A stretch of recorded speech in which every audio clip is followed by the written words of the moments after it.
Bismillahirrahmanirrahim. Assalamualaikum warahmatullahi wabarakatuh. Waalaikumsalam.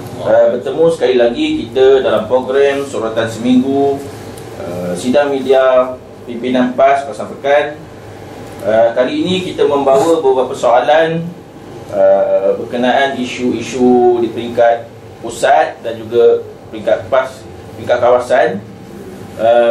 Soalan yang pertama, baru-baru ini satu kejutan telah dibuat oleh YB Adun Kemelah dari Johor yang mencadangkan negeri Johor melaksanakan hukum hudud. Apakah pandangan PAS Kawasan Pekan? Assalamualaikum warahmatullahi wabarakatuh. Bismillahirrahmanirrahim. Alhamdulillahirabbil alamin wassalatu wassalamu ala asyrafil mursalin sayyidina Muhammad wa ala alihi washabbihi ajma'in. Apa yang disebutkan tadi memang benar-benar satu kejutan, kerana Adun Kemelah ni Adun Barisan Nasional, Datuk Ayub bin Rahmat, mencadangkan supaya Johor melaksanakan hukum hudud mendahului Kelantan. Sedangkan kita tahu hudud ini tidak pernah menjadi agenda pun di dalam UMNO sejak ia ditubuhkan. Pada zaman Datuk Wan Jaafar lagi, tak ada pun agenda untuk melaksanakan hudud dalam negara ini. Sebab itu kita lihat sebahagian daripada ulama yang berada dalam UMNO itu keluar daripada UMNO dan akhirnya menubuhkan PAS. Begitu juga kita lihat telah 54 tahun masuk 55 tahun UMNO menerajui Pemerintahan Barisan Nasional dalam negara. Satu hukum hudud pun tak ada dilaksanakan. Sedangkan hukum hudud itu hanyalah 6 perkara saja: mencuri, merompak, berzina, tuduh berzina, minum arak dan murtad. Kalau setiap hukum hudud itu mereka usaha untuk laksanakan dalam masa 10 tahun, satu hukum hudud kurang-kurangnya 50 tahun dah ada 5 hukum hudud dilaksanakan. Dan kita lihat bila Kelantan, Terengganu diperintah oleh PAS, Kelantan sejak tahun 90, Terengganu tahun 99, kedua-dua kedua negeri ini telah pun membuat enactment jenayah syariah negeri Kelantan dan juga negeri Terengganu, yang di dalam enactment jenayah syariah ini terkandung hukum hudud. Walaupun telah diluluskan di peringkat negeri, Dewan Undangan Negeri, tapi dihalang oleh pusat. Diskat pada masa itu oleh Perdana Menteri Malaysia Tun Dr. Mahathir, tidak membenarkan hukum hudud ini dilaksanakan. Kalau dilaksanakan juga, pusat akan ambil tindakan. Antara tindakan yang paling membimbangkan ialah mereka isytiharkan darurat dan mereka ambil alih pemerintahan negeri. Dan kita lihat walaupun mutakhir ini hudud dibicarakan dan disebut dalam akhbar, sehingga kan ramai juga pimpinan UMNO termasuk Timbalan Perdana Menteri sendiri mengatakan memang sebenarnya hudud itu ada dalam Quran. Cumanya hudud yang seperti PAS buat ini tidak seperti hudud yang ada dalam Quran. Bila ramai pimpinan UMNO yang respon kepada hudud itu, menyebabkan Chua Soilet amat marah dan menyatakan sekiranya kerajaan berhasrat melaksanakan hudud, MCA akan keluar daripada Barisan Nasional. Hari ini Chua Soilet buat kenyataan, hari besok Perdana Menteri Datuk Seri Najib Tun Razak selaku Perdana Menteri mengisytiharkan kerajaan tidak akan melaksanakan hudud. Jelas dia bukan agenda UMNO, dia bukan perkara utama dalam UMNO. Tiba-tiba ada YB dia mencadangkan demikian. Memang kita pada dasarnya kita sangat sokong mana-mana siapa saja pun yang nak laksanakan hudud ini, kita menyokong. Tuan Puteri Aziz ni buat kenyataan, tak apalah kalau Johor nak mendahului Kelantan melaksanakan hudud, tak apa. Syaratnya bukan setakat cakap, bukan setakat gimmick politik untuk pilihan raya, tapi betul-betul untuk melaksanakan hudud. Kalau sekiranya mereka betul-betul untuk melaksanakan hudud, PAS sendiri bersedia untuk bekerjasama, membincangkan dan untuk membantu mereka dalam melaksanakan hudud. Tetapi mutakhir ini kita dengar pula hudud yang mereka nak buat ini bukan hudud PAS. Tak tahulah hudud apa. Mungkin hudud UMNO. Yang kita nak hudud sebagaimana yang ada dalam Islam, dalam Al-Quran dan dalam As-Sunnah. Jadi sebenarnya isu ini daripada dulu sampai hari ini sentiasa wujud, sentiasa timbul, lebih-lebih lagi berhampiran dengan pilihan raya. Jadi kita tak nak juga perkara ini akan dimanipulasi oleh UMNO Barisan Nasional untuk nak memulihkan semula sokongan rakyat kepada mereka. Hakikatnya mereka pun tidak melaksanakan hudud pada akhirnya.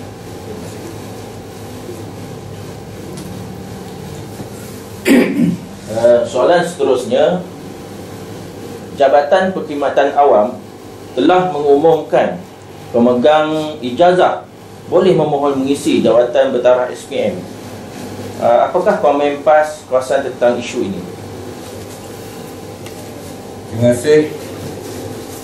Saya rasa inilah satu lagi dasar yang dibuat oleh UMNO dan Barisan Nasional yang tidak dapat memberi peluang pekerjaan kepada pemilik-pemilik ijazah. Seperti mana yang kita maklum dan kita ketahui bahawa lebih kurang 80,000 ke 100,000 pemegang-pemegang ijazah ini tidak mempunyai pekerjaan.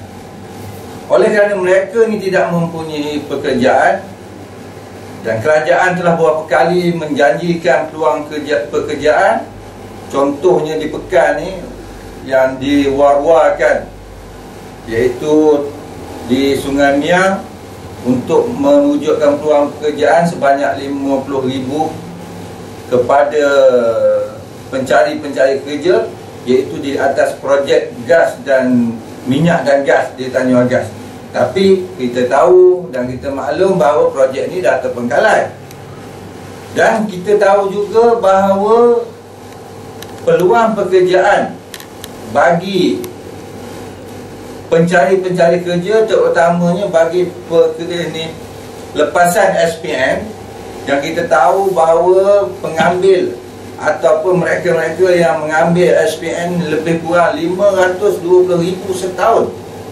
Daripada 150,000 setahun yang mengambil SPM ini, lebih kurang 150,000 adalah mereka yang boleh melanjutkan pelajaran kepada IPTA dan IPTS, dan selebihnya pergi kepada pusat-pusat kemahiran. Dan yang bakinya lebih kurang 200,000 ini, mereka ini adalah orang-orang yang mencari pekerjaan. Jadi oleh kerana mereka ini mencari pekerjaan dan kerja yang tak ada, kerajaan mengambil pula pendekatan membenarkan orang-orang yang memiliki ijazah ini untuk memohon ataupun mengambil peluang memohon pekerjaan daripada lepasan SPM ini. Ini bermakna bahawa kerajaan UMNO dan Barisan Nasional gagal untuk mewujudkan peluang pekerjaan, terutamanya kepada pemilik-pemilik ijazah. Lebih-lebih lagi, pemegang-pemegang ijazah ini adalah kalangan orang-orang yang membuat pinjaman dengan PT-PTN. Oleh itu, sebab itulah kita Pakatan Rakyat daripada awal lagi dah bagi tahu, dan kita masuk di dalam buku jingga kita sebagai tawaran seandainya kita memerintah di Putrajaya, pendidikan adalah percuma, dan peminjam-peminjam PT-PTN ini kita akan lupuskan. Dan kita akan lupuskan bukan dengan sekaligus, kita akan melupuskan berdasarkan kemampuan kewangan kerajaan. Contohnya, untuk setahun berapa yang perlu kita bayar. Katalah dia pinjam 45 bilion. Jadi kalau kita membayar hutang PT-PTN ini sebanyak 5 bilion setahun, maka 9 tahun pinjaman PT-PTN ini akan selesai. Dan kembali kepada masalah peluang yang diberi kepada orang-orang yang ada ijazah memohon pekerjaan kepada yang berdasarkan SPN tadi, di sini akan menutup peluang bagi mereka-mereka yang mencari kerja dengan sijil SPN tadi. Dan lebih malang lagi, kita tahu bahawa kerajaan telah mengimport ataupun membenarkan kemasukan pekerja-pekerja asing, yang mana kerja-kerja yang patutnya dibuat orang-orang yang bertaraf SPN ini tadi dipenuhi ataupun dimonopoli oleh mereka-mereka yang datang mencari kerja di Malaysia ini. Dan lebih malang juga, kita tahu pekerja-pekerja ini sekarang ni telah pun dikeluarkan IC sebagai penduduk penempatan. Tak mustahil peluang-peluang kerja yang bertaraf SPN ini makin lama makin sempit. Oleh itu, saya menyerulah kepada pemuda-pemuda, pemegang-pemegang ijazah, seterusnya mereka-mereka yang mencari kerja ini, tolaklah Barisan Nasional ni, kerana mereka memang tak mampu. Janji-janji mereka adalah palsu dan hanyalah janji-janji pilihan raya. Wallahualam. Okay, saya ingin menambah sikit tentang ijazah ni boleh mohon kepada pekerjaan yang bertaraf SPN. Ini saya memandangkan kepada dasar yang dibuat oleh pihak kerajaan, di mana daripada umur 55 tahun 55 tahun dulu dinaikkan kepada 56. Daripada 56 dinaikkan pula sekarang ini kepada 60 tahun. Bermakna 4 tahun. Apabila 4 tahun, cuba tuan-tuan, sahabat-sahabat bayangkan bagaimana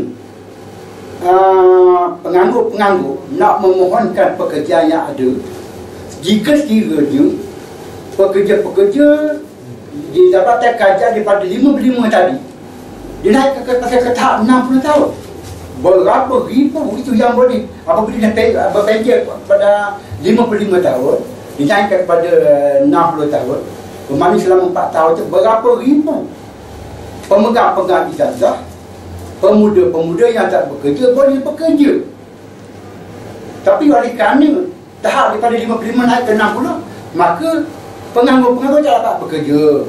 Maka inilah yang kita muskil. Sedangkan umur 55 tahun tu memang dah elok sangatlah bagi pekerja-pekerja, kerana memandangkan usianya dah 55 tahun.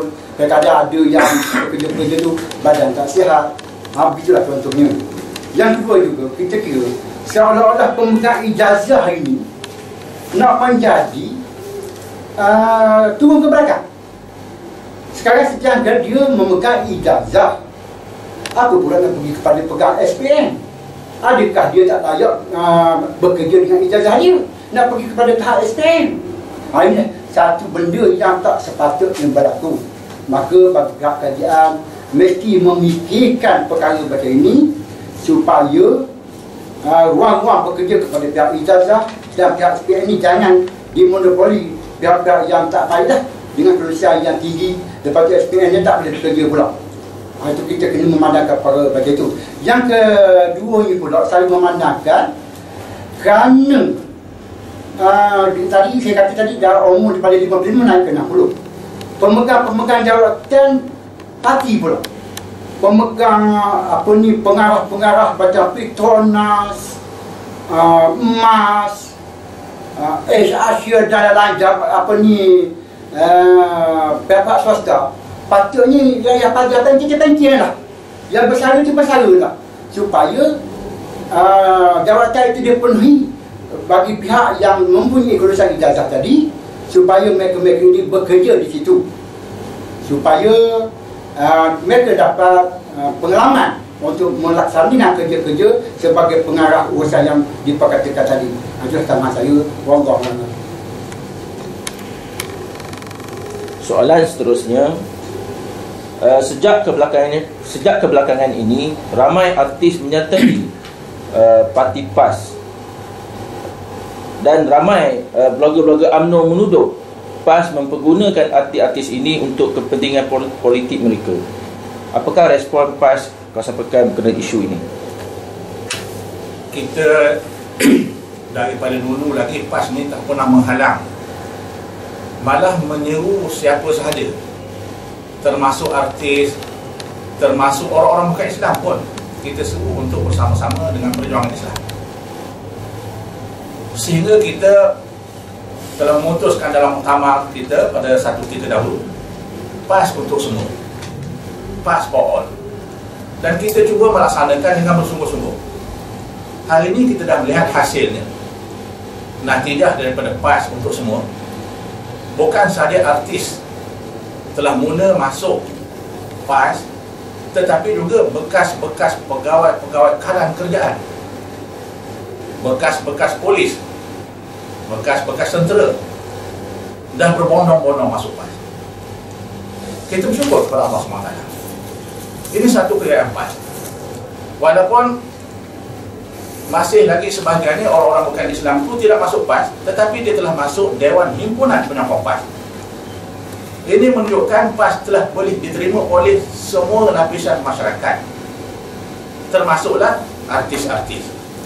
Menyebabkan UMNO rasa cemas, kerajaan Barisan Nasional rasa cemas dan rasa bimbang sekali kalau macam ni terus mereka akan tumbang dalam pilihan raya yang ke-13 akan datang. Maka sebab itu mereka cari jalan untuk meluluh tuduhan-tuduhan yang melulu kepada PAS, mengatakan bila ada artis-artis masuk PAS, ada pegawai-pegawai kerjaan yang telah bersara masuk PAS, mereka pergunakan mereka ini, suruh bagi ceramah, dia merata negara untuk supaya dapat sokongan daripada rakyat jelata. Memanglah orang masuk PAS, kita tidak persoalkan niat dia, kita yakin dia niat ikhlas. Kalaupun mungkin ada niat yang bercampur aduk pada peringkat awalnya, insya-Allah sedikit masa lagi kita mengharapkan mereka ini semua akan ikhlas masuk PAS untuk memperjuangkan Islam melalui wadah PAS. Mereka telah menunjukkan contoh setelah mereka mengisytiharkan diri, dan sebahagian yang belum lagi isytihar masuk PAS telah bersama-sama di atas pentas PAS untuk mengajak rakan-rakan mereka, mengajak golongan muda khususnya, kerana artis-artis ini menjadi ikon kepada golongan muda. Jadi dia cuba dengan dari upaya yang ada padanya meniru rakan-rakannya, meniru golongan muda, dan dengan itu kita lihat sambutan golongan muda pada hari ini sangat ramai bila artis-artis ini kita jemput, dan mereka pun sangat gembira dengan program-program seperti itu. Mereka merasakan mereka telah memberi sumbangan, walaupun tak sebesar mana, tapi sumbangan ke atas perjuangan Islam dan untuk memenangkan Islam di bumi Malaysia ini, dan untuk memenangkan parti kita dalam PRU yang ke-13 yang akan datang ini. Takkanlah kerja-kerja macam ni pun kita nak marah kepada mereka, ya?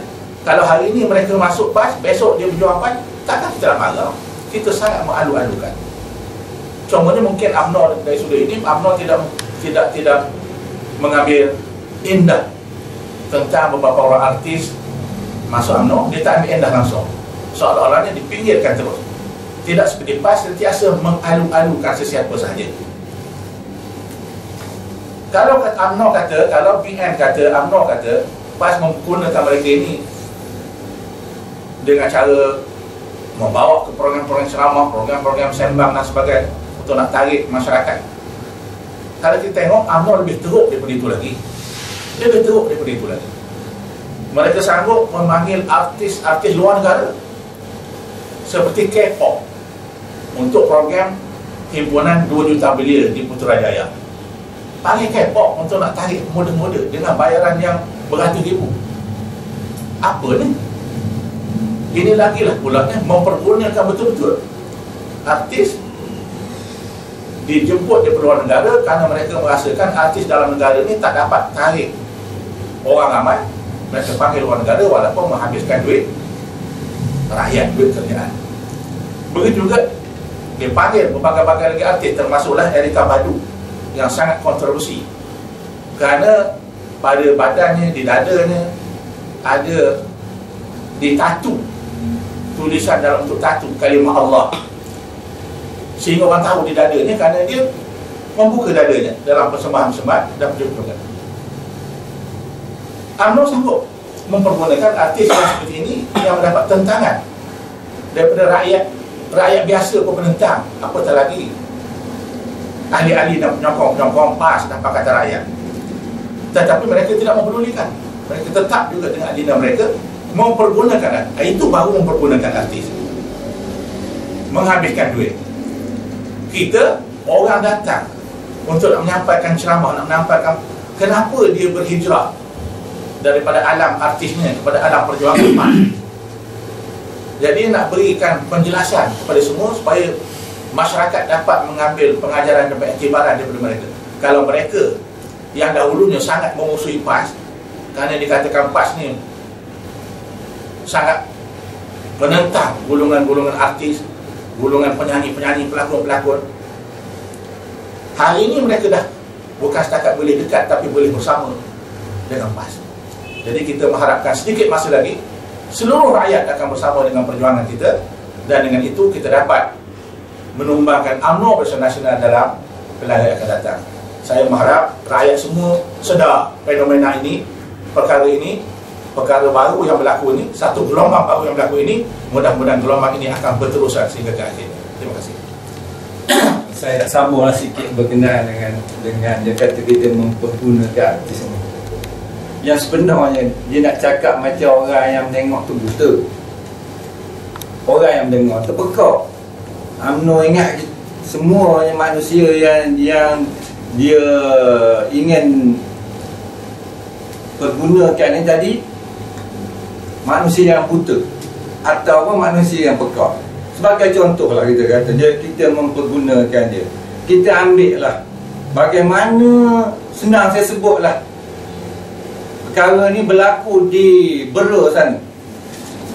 Waktu menyambut Aidilfitri, Hari Raya, panggil artis daripada artis tempatan juga, tapi daripada MCA ataupun kaum Cina buat persembahan dengan pakai seluar pendek. Itu di dalam negeri kita. Dan seterusnya pula, kalau kita lihat bagaimana yang Ustaz sebut tadi, K-pop yang dipanggil untuk menunjukkan persembahan, sama juga pakaian seluar pendek, membuka aurat dan sebagainya. Dan lebih malang lagi, pada masa yang sama tu sepatutnya Ustaz Azhar membuat kuliah maghrib. Guys, tak ada. Dia lebih utamakan siapa? Islam dulu ke ataupun sekular dulu? Kita lihat UMNO ni, itulah dia lupa, dia belok tengah jalan, tapi dia suka tuduh bahawa taik tu orang lain punya. Tapi orang kenal taik tu UMNO punya atau UMNO Barisan punya. Jadi saya haraplah pada rakyat ni memang cukuplah UMNO dan Barisan Cina ni. Kerana apa, mereka ni dah tak ada apa dah yang nak dibuat, ataupun mereka ni dah tak ada modal dah. Tetapi mereka menggunakan artis-artis untuk apa? Pertama sekali, kita tengoklah pertunjukan-pertunjukan dia, dan mereka ni lebih suka kepada menabur fitnah. Fitnah ni kalau kita tengok, salah satu yang keadilan beritahu pula Ustazah Umi Hafildah. Kita malas nak sebut apa dia fitnah dia. InsyaAllah saya harap rakyat akan faham perkara tersebut. Soalan yang terakhir, baru-baru ini saya ada menerima aduan berkenaan isu jalan rosak yang tidak diperbaiki di beberapa lokasi di sekitar Pekan. Apakah benar perkara tersebut?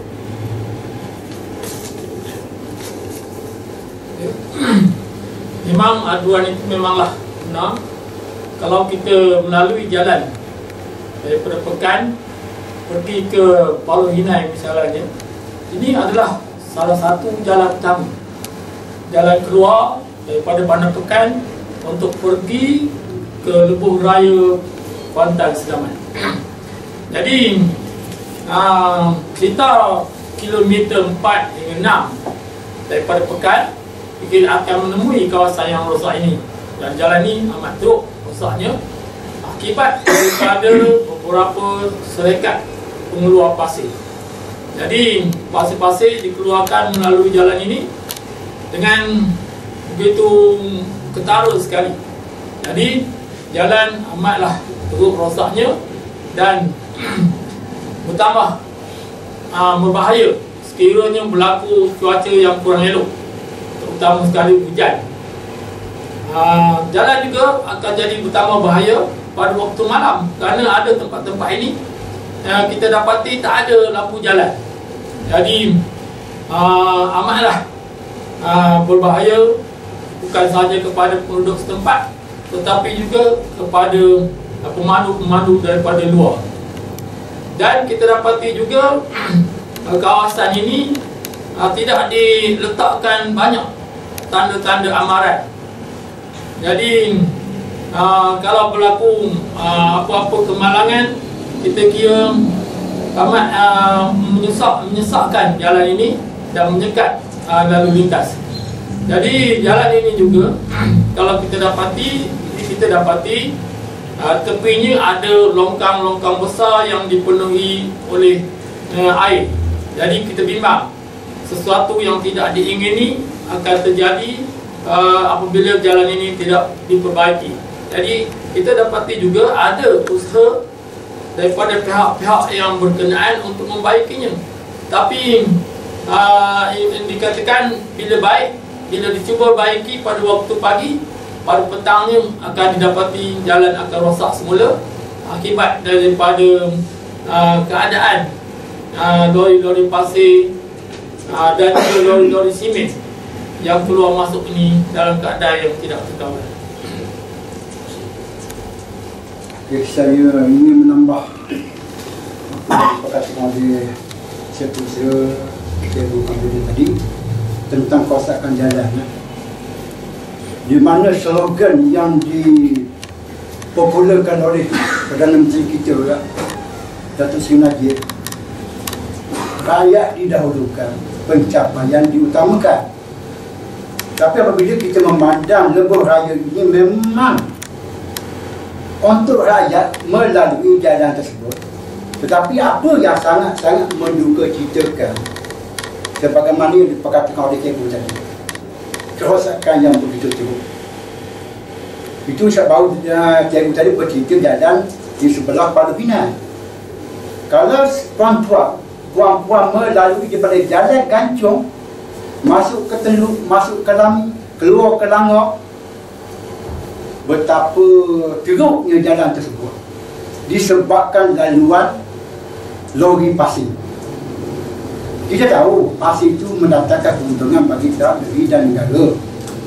Tapi biarlah hasil tersebut dapat menampung perbelanjaan untuk negara dan negeri.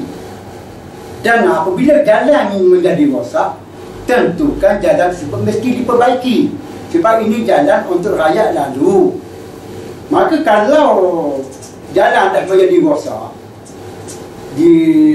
dan hujan turun, maka lopak-lopak pada lubang-lubang jalan tersebut akan membahayakan kepada semua pemandu-pemandu.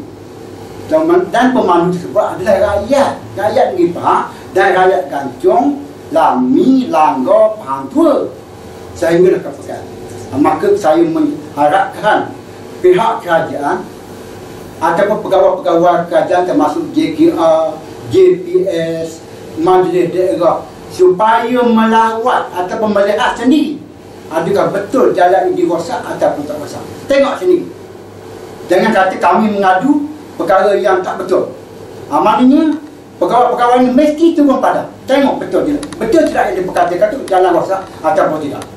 Dan nasihatkan kepada lori-lori pasir supaya apabila jalan rosak mesti diperbaiki supaya rakyat senang lalu, tidak membahayakan diri masing-masing.